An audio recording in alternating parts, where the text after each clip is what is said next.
Donald Trump is not happy at all that Democrats are calling out his illegal and unconstitutional strikes on Iran for exactly what they are. And he has directed his ire at one particular Democrat that I'm going to show you guys now. And this Democrat hit back against Donald Trump. And I'm going to talk a little bit about really what's getting under Trump's skin here ultimately when it comes to the perception of these strikes on Iran. But before we look at all that, please be sure to like the video, subscribe to the channel. It helps out the algorithm a lot. So I'll show you guys first from X here. AOC posted on Saturday night, the president's disastrous decision to bomb Iran without authorization is a grave violation of the Constitution and congressional war powers. He has impulsively risked launching a war that may ensnare us for generations. It is absolutely and clearly grounds for impeachment. Now here is what Trump said just this morning. He said, "Stupid AOC, one of the dumbest people in Congress, is now calling for my impeachment, despite the fact that the crooked and corrupt Democrats have already done that twice before. The reason for her rantings is all of the victories that the USA has had under the Trump administration. The Democrats aren't used to winning, and she can't stand the concept of our country being successful again.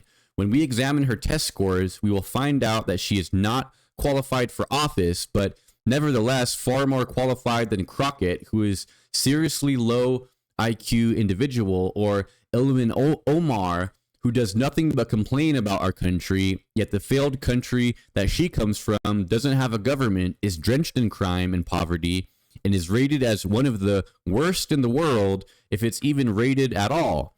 How dare the mouse tell us how to run the United States of America? We're just now coming back from that radical left experiment with Sleepy Joe, Kamala, the auto pen in charge. What a disaster it was. AOC should be forced to take the cognitive test that I just completed at Walter Reed Medical Center as part of my physical," continued the commander-in-chief. "As the doctor in charge said, President Trump aced it, meaning I got every answer right. Instead of her constant complaining, Alexandria should go back home to Queens, where I was also brought up, and straighten out her filthy, disgusting, crime-ridden streets in the district she represents and which she never goes back to anymore." Yeah, like Trump is going back to the district that he grew up from on a regular basis and checking up on them. That's not happening at all.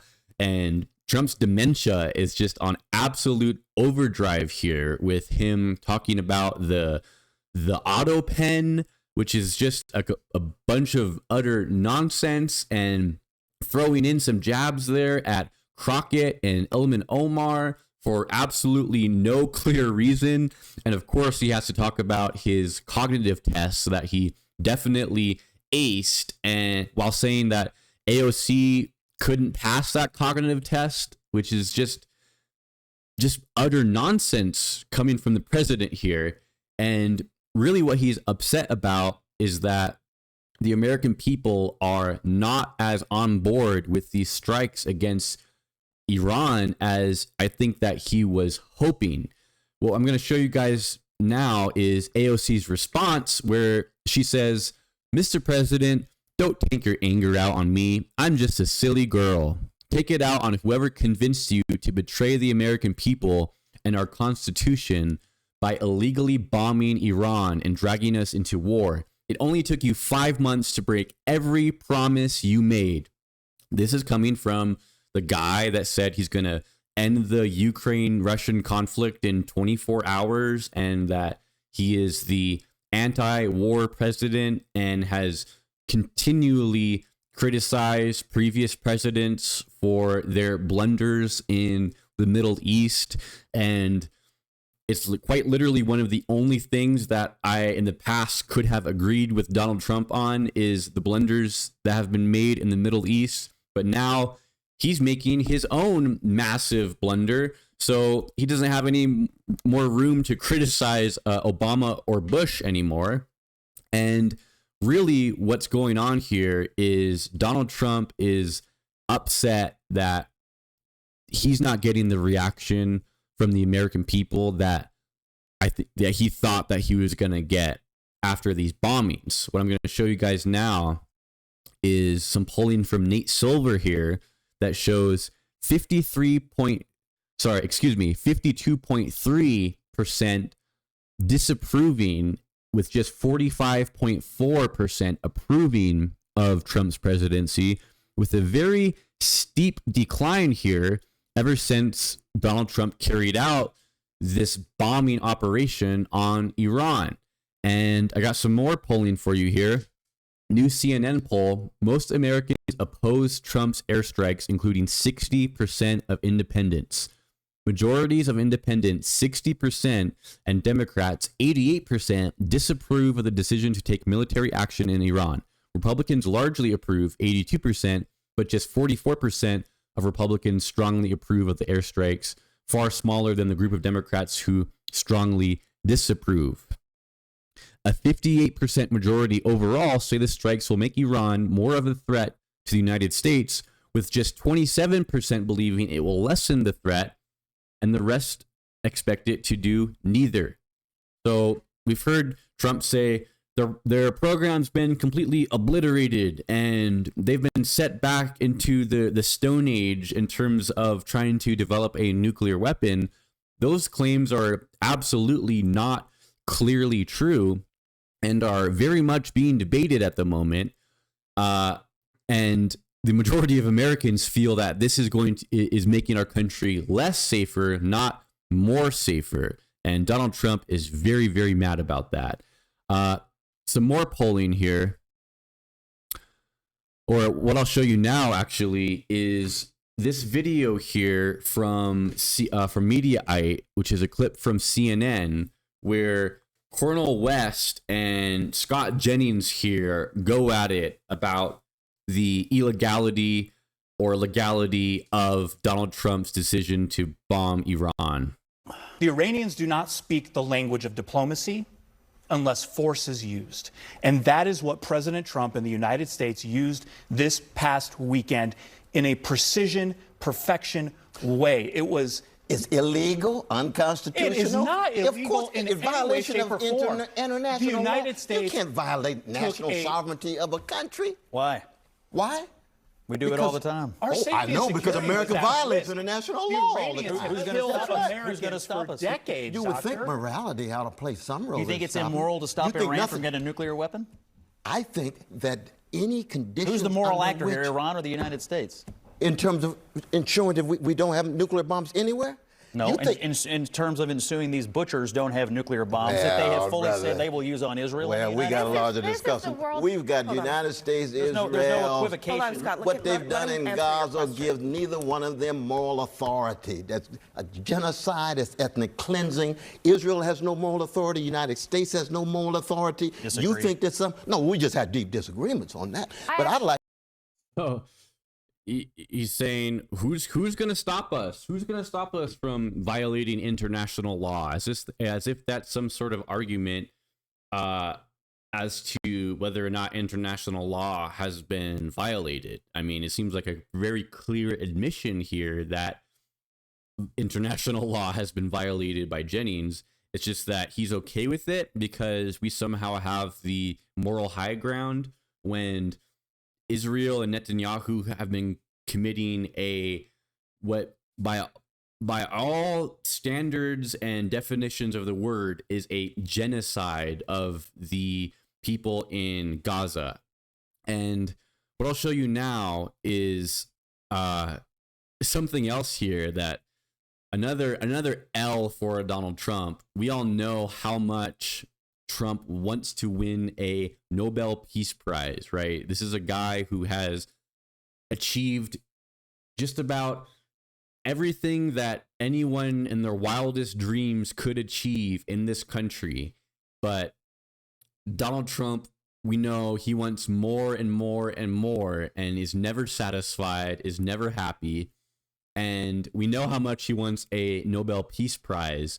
So this is just extra funny that this is coming right on the heels of all this backlash against his bombings of Iran, where Donald Trump's Nobel Peace Prize nomination withdrawn. A senior Ukrainian lawmaker who nominated President Trump for a Nobel Peace Prize has withdrawn it as peace talks between Kyiv and Moscow slip under the radar, and the president keeps his sights fixed on the Middle East.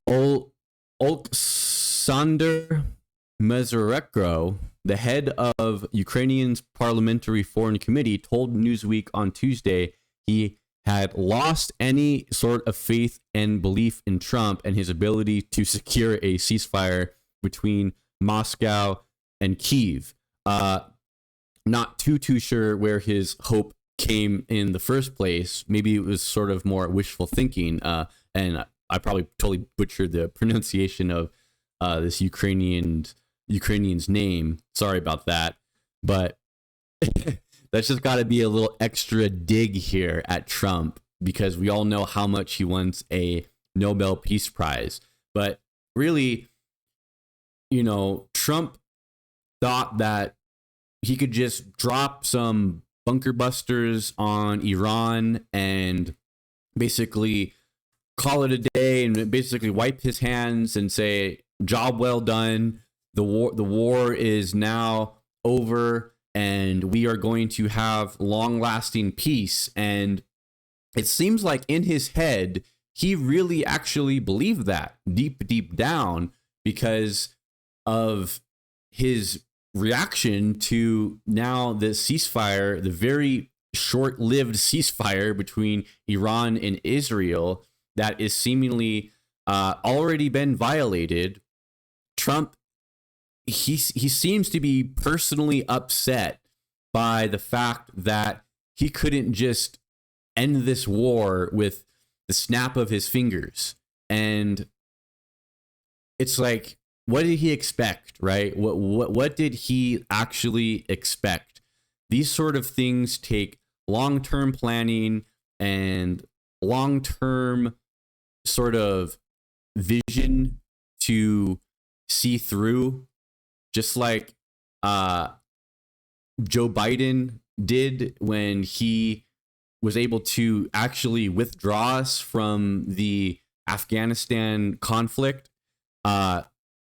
Joe Biden is the only United States president, as a matter of fact, that has gotten us out of a long-term protracted conflict, but he gets all the blame for that withdrawal not being as perfectly executed as many thought it could have been. But in reality, it was going to be messy no matter who withdrew.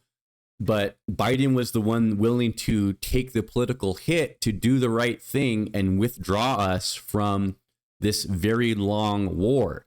And, I've heard some people talking about how, I think it was either JD Vance or Hegseth or some Republican I heard talking about how, well, if we're going to call Donald Trump's strikes on Iran's nuclear program unconstitutional and illegal and grounds for impeachment, as AOC did here, then we should have done the same thing, and that would make Obama's intervention in Libya in 2011 grounds for impeachment as well. And it's like, yeah, like I'm totally in agreement with that idea that Obama's intervention in Libya was also unconstitutional and illegal, and it doesn't, two wrongs don't make a right. Like, so that whole argument, well, Obama did it, and other Democrats have done it. Well, it was wrong when they did it too, just like it's wrong now and illegal and unconstitutional now. So AOC here striking a chord with the president by calling for his impeachment. And you just know that Donald Trump, we've already heard a bit about how he's kind of shaking in his boots a little bit about these midterm elections coming up here. And, he nominated Elise Stefanik to be the UN ambassador and then sort of hastily pulled back his nomination so that the Republicans could keep control of that seat in the House of Representatives, kind of indicating that the Republicans may be bracing for a tough midterms here. And if the Democrats do win back the House, you just know that they are going to be impeaching Donald Trump for probably just a whole bunch of stuff you could impeach him for at this point. I mean, start the list, right? But this is certainly at the top or near the top of the list of things that Donald Trump should be impeached for, because it's clearly unconstitutional what he did by bombing Iran. That's all I got for you guys in this video. Thank you so much for watching. Please be sure to like the video, subscribe to the channel, comment down below, and I'll see you guys in the next video. Take care.